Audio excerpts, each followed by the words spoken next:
සියලු දෙනාටම ආවිෂ බොහේම කියලා ප්‍රාර්ථනා කරනවා. 2026 අගෝස්තු මාසේ 17 සිදුවෙන රවිගහ මාරුව සිංහල ලග්න හිමිවට කොහොමද සුභාසුභ ඵල කියලා තමයි අපි අද කතා කරන්නේ. රවිගහතුමා ඔබේ ලග්න කුටුට තමයි ඉන්නේ. ඒ කියන්නේ ඔබේ ලග්න අධිපතියා ලග්න කුටුවේ ඇවිල්ලා බලවත් වෙනවා. මෙතන කේතු ගහතුමත් ඉන්නවා. මේ කේතු ගහතුමා ඉන්න තැනට තමයි මේ රවි ගහතුමත් එන්නේ. ඒ වගේම ඔබට අෂ්ටම ඒරස්ටකයක් ශනි ගහතුමා අටවැන්නේ තැන්පත් වෙලා ඉන්නවා. අෂ්ටම ඒරස්ටකයක් ඔබට පවතිනවා. මේ අෂ්ටම ඒරස්ටකය මේ කාලේ වක්‍ර වෙලා තමයි ඉන්නේ. එතරම් පොඩි දෝෂයක් තියෙනවා. කේතු ලග්නයේ පිහිටලා ඉඳීමත් ශනි ගහතුමාගේ අෂ්ටම ඒරස්ටකයක් පිහිටීමත් වක්‍ර වීමත් තියෙන අවස්ථාවක තමයි මේ රවි කියන ගහතුමා ඔබේ ලග්නාධිපතිය ලග්නයට එන්නේ. දැන් බලමු ඔබේ මේ ලග්නාධිපති රවි ගහතුමා ලග්නයට ආවට පස්සේ මොන වගේ දේවල් ඔබට සුබයිද කියලා. ව්‍යාපාර කටයුතු වලට සිංහල ලග්නෙ ඔබට සුබයි. ව්‍යාපාර කටයුතු සාර්ථක කරගන්න පුළුවන් හැකියාව ලැබෙනවා.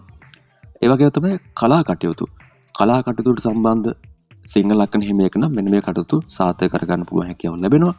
ඒ වගේම අධ්‍යාපන කටයුතු වලට සුබයි. ඔබට මේ කාල සීමාවේ උසස් අධ්‍යාපන වගේ කටයුතු වලට සුබ කාලයක් බවට පත් වෙනවා.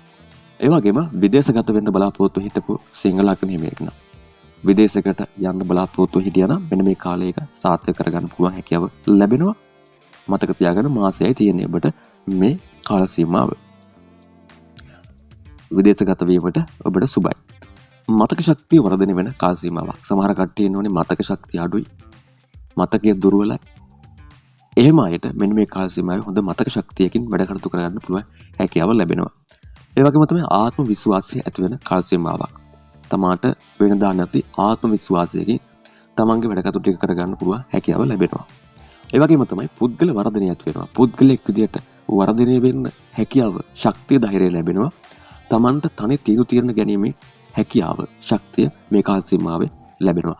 වැඩක් කරනකොට තනියෙන් තීන්දුව අරගෙන ඒව හොයලා බලලා වැඩ කටයුතු කිරීමේ හැකියාව ඔබට මේ කාල සීමාවේ ඇති වෙනවා. ඒ වගේම තමයි අන් අයට ආකර්ෂණය වෙන ගතිය. අන් අයගේ ආකර්ෂණය ඔබට ලැබෙන කාල සීමාව බවට පත් වෙනවා මේ කාල සීමාවේ. ඒ වගේම තමයි නායකත්වයේ හැකියාව. අන් අයව පාලනය කිරීමේ හැකියාව.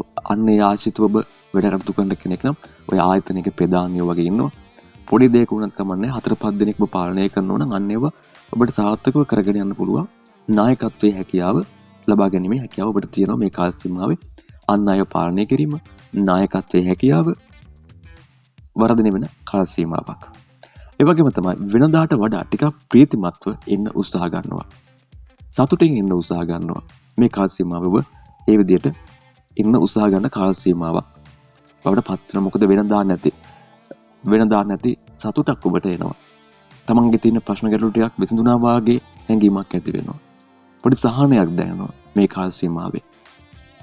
ඒ වගේම තමයි මේ රවි ගහතුමා සිංහ රාශි ගත වුණාම ටිකක් උෂ්ණ සහිත ගතියක් ඇති වෙනවා. උෂ්ණත්වය ඔබට වැඩි වෙන ගතියක්.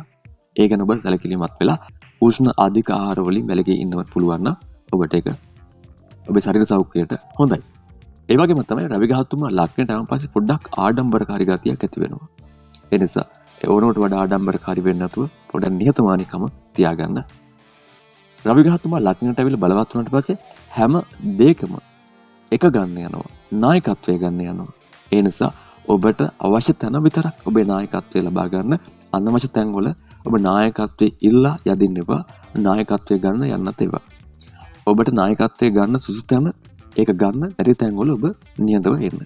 නැත්තම් ඔබ ඕනවට වැඩිය නායකත්වය ලබා ගන්න ගියාට පස්සේ ඕනවට වඩා එක වෙන්න ගියාට පස්සේ සමහර වෙලාවට පිරිහෙන්න පුළුවන්. ඒ ගැනත් ඔබ මතක තියාගන්න. ඕනම දෙයක හොඳ නරක කියලා දෙකක් තියෙනවා. ඒ නිසා ඒකත් ඔබ විශේෂයෙන් මතක තියාගන්න. මේ කාල සීමාවේ මාසක වගේ කාල සීමාවක් තමයි රවි ගහතුමා මේ ලග්න කුටුවේ තැන්පත්ලා ඉන්නේ. මේ මාසේ ඔබට පුළුවන් තරමක් ඔබේ ජීවිත සාර්ථක කරගන්න ගන්න පුළුවන් වෑයමක් ගන්න. ඔබට මේවා සුබ කරගන්න පුළුවන්, අසුබ කරගන්න පුළුවන්. ඔබ මේ කාල සීමාවේ කුසල් පැත්ත වැඩි කරන්න, අකුසල් පැත්ත අඩු කරන්න, පින් පැත්ත වැඩි කරන්න, පව් පැත්ත අඩු කරන්න, ආගම දහමත් එක්ක ඉන්න. ඒ වුණාට පස්සේ තව තවත් ඔබට මේ දෝෂ අඩු වෙලා සුව පළ දෙන්න ගන්නවා. මම මේ ඔබට දුන්නේ පොදු පලාපලයක්. ඔබේ උපන් කේන්දරේ රවි ග්‍රහතුමා කොහොම ඉන්නවද කියලා මම දන්නේ නැහැ. ඒ වගේම ඔබට යන මහ දසාව සහ අන්තර දසාව අනුව මේ පලාපල අතර වෙනස් වීමේ හැකියාව තියෙනවා. මම හිතනවා සිංහල අගනිය ඔබට මේ කරුණු කාරණා ටික පැහැදිලි වෙන්න ඇති කියලා. එහෙමනම් ඔබ channel එකට අලුත් කෙනා නම් channel එක subscribe කරලා එකතු වෙන්න. ඉදිරියේදී ඔබට මේ වගේ පලාපල ලබා ගන්න පුළුවන් හැකියාව තියෙනවා. එහෙමනම් මම අද වීඩියෝ එක මෙතනින් අවසන් කරනවා. තවත් වීඩියෝ එකදී හමුවෙන බලාපොරොත්තු තියාගෙන අදට සමු ගන්නවා. ඔබට ජයක් වේවා කියලා ප්‍රාර්ථනා කරනවා.